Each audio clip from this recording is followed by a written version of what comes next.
This is a clash of maps. And in this story, the generals are rival cartographers, and their foot soldiers wield type and copper plates, industriously etching thousands of pages of text and images in their ever-expanding grand atlases. The prize? A new image of the world. A monopoly on geographical information. And with it, vast commercial wealth. I'm Jerry Broughton, a map historian, and welcome to What's Your Map, an Oculi Mundi exploration. In Season 2, we continue to speak to people who live, love, and work with maps, making, preserving, interpreting, and being inspired by them. In each episode, we ask our guests to unfold a map that is special to them and to tell us the story that lies behind it. To follow the map as we talk about it on this podcast, go to oculi-mundi.com. No one is better placed to explain the mysteries and myths of what we call cartography, the science of map making, than my guest today. Matthew Edney is Professor of Geography at the University of Southern Maine and Osher Professor in the History of Cartography. He's written many books, including co-editing the History of Cartography, Volume 4, which is available for free online. In his most recent book, Cartography, The Ideal and Its History, Matthew argues that our assumptions about cartography are pretty flawed, and we need to give the subject a total rethink. Matthew, thank you for joining me on What's Your Map? Thank you. Could we start by asking, what's the map that you've brought in today? Well, I've chosen one of the maps from the Sunderland collection, and it's the 1662 world map by Joan Blaeu, published in Amsterdam at the front of the huge Atlas Maior, or the Great Atlas. And what's its exact title, Matthew? Can you just give us a translation of that? In English, it is the new and most accurate map of the entire world. That's quite a claim. Just take us through what's going on here. We're in Holland, we're in Amsterdam in the mid-17th century. So the map is literally setting the stage for a much larger work. As you go through the 16th century into the 17th century, as Europe is drawing more and more silver, especially some gold, but mostly silver from the New World, and it's driving this huge economic boom. There's this increasing practice of the wealthy to consume the world, to consume images of the world. One of the things that the Dutch do is they start making very large wall maps, but then they also start to create these atlases. They have customers who just want to show off, and so they want to buy bigger and more works. There's a comment that my Dutch colleague always loves citing about one of the consumers who says, yeah, I have the Atlas Maior. I have it just piled up by my chair. And it's hideously expensive because all the maps through it are beautifully colored. I mean, very precisely. There's gold leaf throughout in highlights. You have every volume is bound in this incredibly expensive white leather with embossed gilt. The printing is just exquisite. The letterpress printing is crisp. These atlases, the paper is so thick, so incredibly gorgeous that when you turn the pages, they crackle. These are truly amazing works. Can you just dive into the map and give us a sense of what we're looking at and its geography? The first thing, I guess, that will strike people is this is a twin hemisphere. So on the left, you have the Western Hemisphere, and on the right, the Eastern Hemisphere. Just give us a sense of the geographical detail on this map. Sure. The left hemisphere, the left circle, is of the New World, in which South America is fairly well shown, is fully drawn. North America, less so. As you go to the west, you have California as an island, a very long, silly idea. And then as you go north of California, the continent just fades into nothing. But on the other hand, on the right circle, the old world, you have a very full depiction of Africa, Europe, Asia, the far northeast of Asia is a bit weird. And then down in the lower right corner, you have New Holland, what is now Australia. Hollandia Nova. Yes, named after the Dutch who discovered it in, 1628. One thing, I guess, that cries out when you look at this map, it's the beauty of the colour, but then it's also, as we often find, Matthew, with these maps in the early modern period, that there's as much about what's happening outside the geographical frame of the depiction of the world with the iconography surrounding it. This is actually the reason why I use this map in teaching, less about the geographical content and more about the iconography around it. Across the top of the map, you have two figures. One is drawn as a astronomer. He's staring at a celestial globe, all wrapped up nice and warm because it's cold observing at night.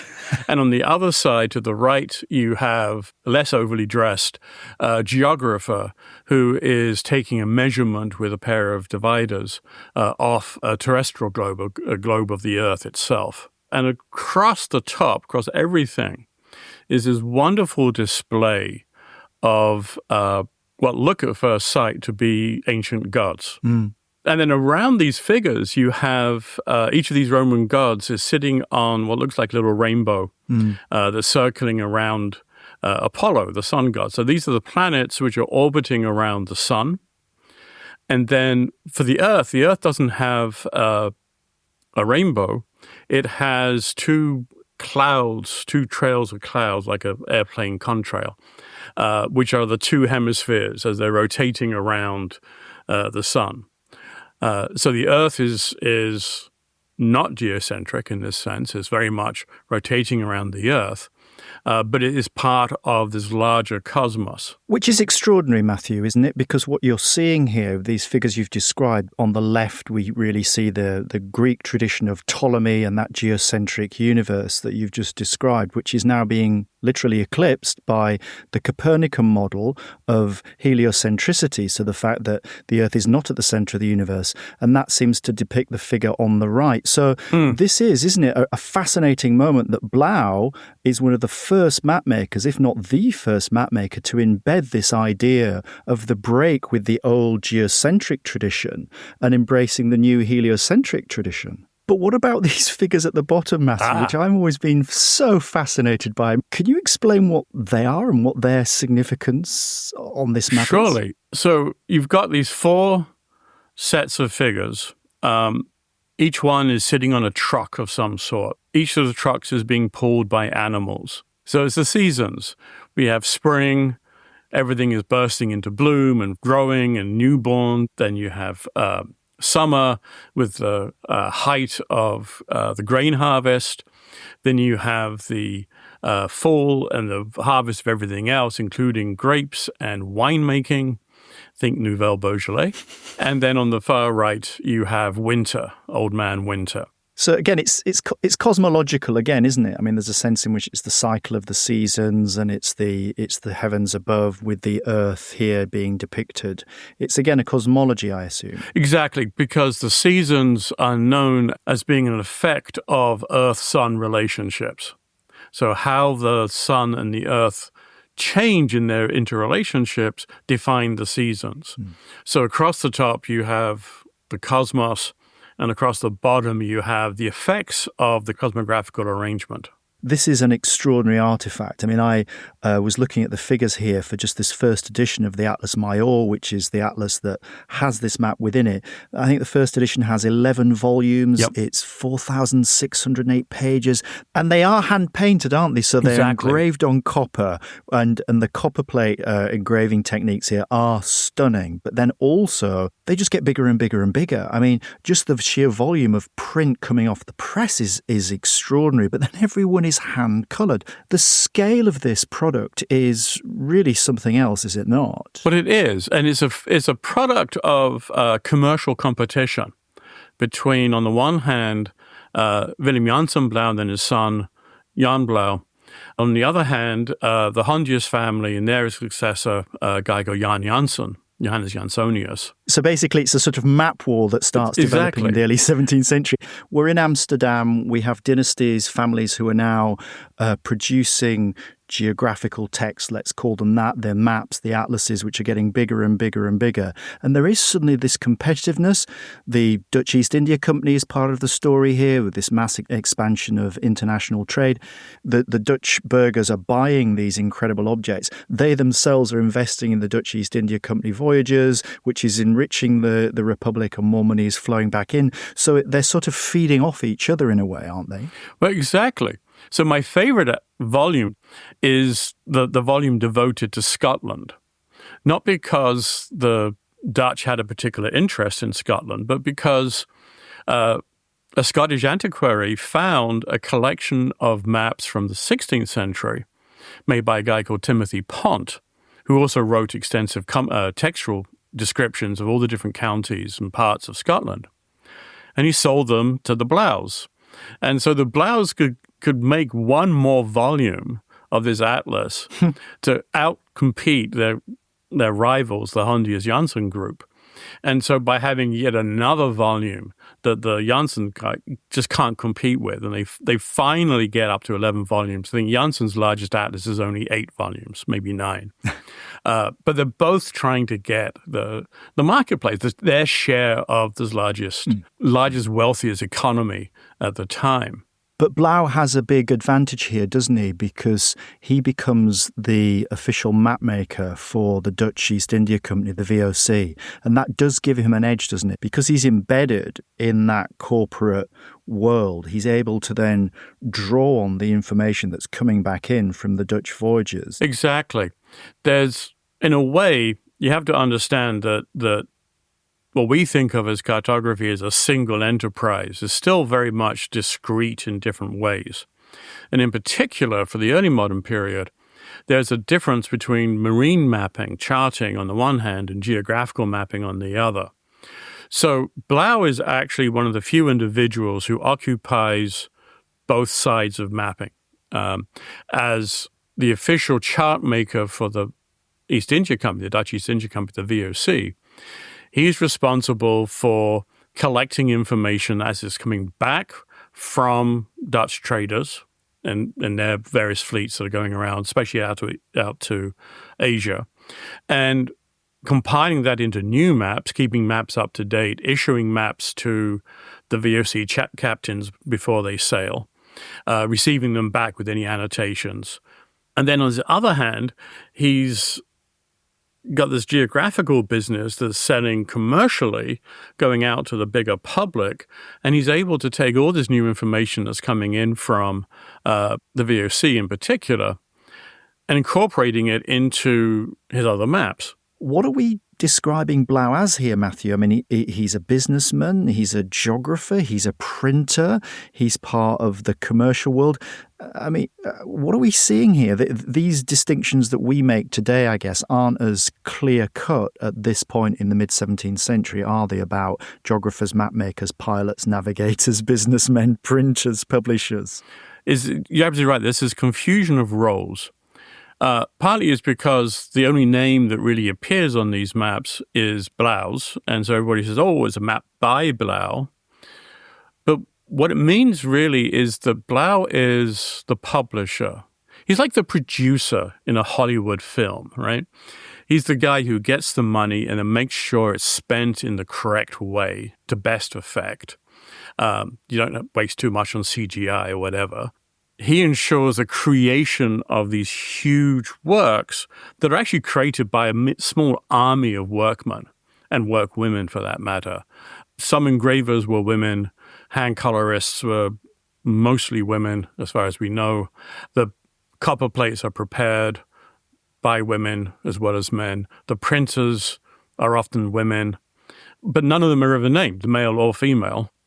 So it's this huge army that is there to do the work of the producer. Before we continue, I just wanted to say that I'm so pleased you're able to join me on my journey into the world of maps, their stories, and the people who love them. If you're enjoying our podcast and don't want to miss a future episode, then please do consider subscribing. and leaving a review when you finish listening. And if you think your friends and family might be missing out, why not ask them to give us a listen too? What happens to Blaeu and the Atlas, and how does that legacy endure? Indeed, does it? Well, there's a map historian, among other things, in the Netherlands, Kees van Vliet, who wrote a book based on tax records from the 17th century, in which he describes the lives of the 100 wealthiest families in the Netherlands in the 17th century. And number one, the wealthiest, is William of Orange, the family of Orange, or the stadholders of Amsterdam. And then, like 97, 98th most wealthiest individual was Joan Blaeu. And so essentially he gets out of the business. He retires, and the business fritters away. Different parts go to different people. And the whole grand enterprise effectively runs out of steam by the 1680s and is replaced by, in geographic mapping terms, by a whole new set of people who suddenly come to the fore, Frederick de Witt, the Visschers in particular, who start producing big atlases by modern standards, but nowhere near as big as the Atlas Maior, and they're just maps. The Ortelian model that the Blaus developed along with the Janssen is maps with a large amount of text. And de Witt and Visscher, they just go just the maps. So is it fair to say that Blau's legacy is actually, in an interesting way, it's about the birth of a market in maps and collecting maps, which of course is now a very large industry. You and I know this in terms of dealers who trade in maps. I mean, they're worth millions. I would say it's the birth of mass consumption of maps as contemporary works, as works of contemporary knowledge. There's an absolute mania. It's a offshoot of bibliomania, that desire to collect as many books as possible. And in the late 17th, 18th century, it's this rise of a map mania, a cartomania, to collect maps as documents about the world now. In the 19th century, you start to get, in the 1830s, 1840s, you start to get some collectors starting to collect maps because they're historical, because of what they say about the past. It was only in the 20th century, after the First World War, when modernism is the ethos of the age, this desire to advance civilization through the active application of science. And so as part of this whole process, maps actually become a symbol of progress. People look at the old maps, and maps exactly like the 1662 by Blaeu, and they see the cuteness, how crude the outlines are in some parts of the map, and how decorative, how artistic it is. And they contrast them with maps of the modern age coming out of Britain and Germany and the United States in particular, which are really up-to-date and factual, but graphically, aesthetically sterile. And they see this history of cartography becomes this history of civilization, as moving from a craft-based, artistic sensibility to a more formal scientific one. You're the head of the project on the history of cartography. It's the Chicago History of Cartography. It's a defining multi-volume collection, massively influenced me. I mean, I pretty much got interested in mapping as a concept by reading this work in the late 1980s, early 1990s. Can you tell me a bit about your role there and what happened here? Because it's very much about these iconic figures, both of whom you were involved with, Brian Harley and David Woodward, who set up this project, and it really transformed how we think about this thing called cartography and its history. And you've now taken that to a different point of really critiquing this whole idea. But tell us a little bit first about your involvement and how you came to be involved in the Chicago History of Cartography project. Well, the short story was that I had a teacher at high school who killed history for me, absolutely killed history for me. So I did my A-levels in math, physics, and geography. And I was going to be a land surveyor, and I ended up studying geography at University College London. But when I got to UCL, I discovered there's a number of people, Hugh Prince in particular, but Hugh Clout, Richard Dennis as well, who taught historical geography, which is a kind of geography that I just fell in love with because it's really an amazing field. Net result is I read this article my last year in London, book chapter by this historical geographer called Brian Harley, whose examples were all old maps, and his footnotes were pointing to a field that I had no idea about. There are these people who study old maps, and I thought, wow. I just have to interrupt because can I say that I can tell you almost the exact same story? I sat in a library at Sussex University in 1988, I think, and I read a piece by Brian Harley, and I said, that's for me. Yeah. So it's a fascinating trajectory that Brian Harley, as you can say, changed the whole study of map making as somebody, of course, was working with Ordnance Survey with a much more sort of, as it were, hands-on practical experience of mapping. And then he read various post-structuralist philosophical text which made him question the whole notion of mapping. And this, for so many of us, for you and me, and I think many of the people would say this, changed really our lives in a way, certainly our careers. Oh, absolutely. So I read this thing and I wrote to Brian, and my undergraduate tutor, Hugh Prince, said, well, if you're thinking about a PhD in history of maps, well, think about America. And he mentioned David, and it turns out that David and Brian had already begun this huge project. Brian's line was, we need a full volume history of how America was mapped. And David said, no, we need a full volume history of cartography in 77. Oh, really? I didn't know that was the context. Okay. They started exchanging outlines. In 81, David got the first grant from National Endowment for Humanities in the US. And in 83, he happened to have a new grant coming in with a money for a graduate student to work on the illustrations for Volume 1. And that was me. So Volume 1 finally came in at 425,000 words, and it's got about 400 images. And every volume has grown bigger ever since. Do you know what? I was just thinking as you said that, it's really like Blaeu's Atlas. It's just...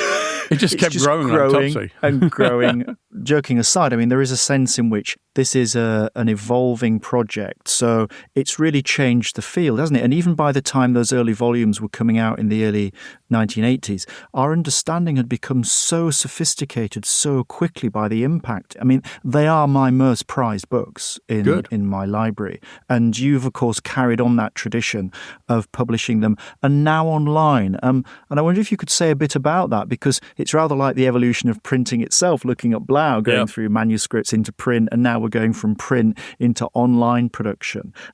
So where is the project now under your directorship? Well, right now, I'm very pleased to say we're almost done with the very last volume to appear, which is actually volume 5 out of the 6, 19th century. So it should come out in July of 2027. Now, the arrangement I made with the press, University of Chicago Press, is that, the books are designed to be printed. They're designed to be read in print. But they sell most of them within the first 3 years. And so I persuaded them to, after 3 years, put PDFs of each chapter online for free access. And to date, well over 5.5 million accesses and downloads of chapters and sections, which is not bad at all. It's not bad. One of the projects that's developed in your work recently has been this very significant book that you wrote recently called Cartography, The Ideal and Its History. And it's had quite an impact. I think one of the reasons is because you take on board this question of cartography in the singular. and you say it's a flawed concept. And in your words, you say cartography deserves to die.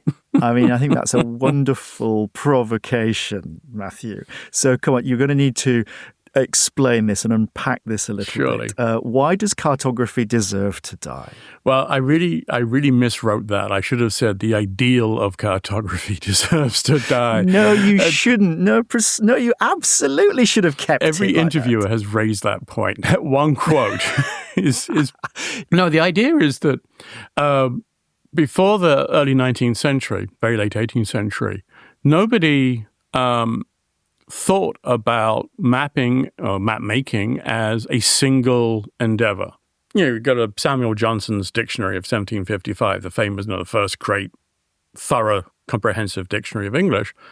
He's very clear. A map is a geographical picture. A globe is a geographical model. A chart is a marine map, which is not the same thing, he says, as a geographical map, because it's only interested in the seas. It doesn't care about the interiors of continents. And a plan is something completely different. In fact, there's several terms: a survey, geodesia, a plan. All the stuff that I think is really fun and intellectually interesting and really productive for other people to know and think about how, when they're trying to deal with spatial aspects of human life.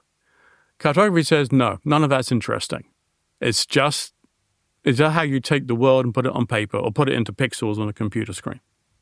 And do you think that's one of the reasons why there are also issues about racial and gender exclusion around, let's say, our field? Because I know you've spoken out about that, the way in which particularly the issue of women being involved in the field and certainly sort of racial difference, it's a problem. And is that connected to this idea of the singularity maybe of cartography? It's seen as a very Western field. Or are there other reasons for that? Because it is an issue, isn't it, within our field? It is a very strong issue. It's much better now than it was, but there are still definite issues. In the 19th century, end of the 19th century, when some German scholars influenced by Friedrich Axel's anthropogeography are looking at ethnographic, what they call ethnographic mapping or ethnic mapping. And they're looking at these maps made by other peoples in the ethnographic record, and they see them as being topological. That is to say, they're structured by roots and connections. They're not structured by spatial distances. And they see them as being topological, and therefore they think that these people think about space topologically and only topologically, whereas we, white, male, rational, Western scientists, we think in terms of rational space, of XY coordinates and measurements going off in all directions. And we are therefore more civilized, and we are therefore better, and they are somehow less well cognitively developed.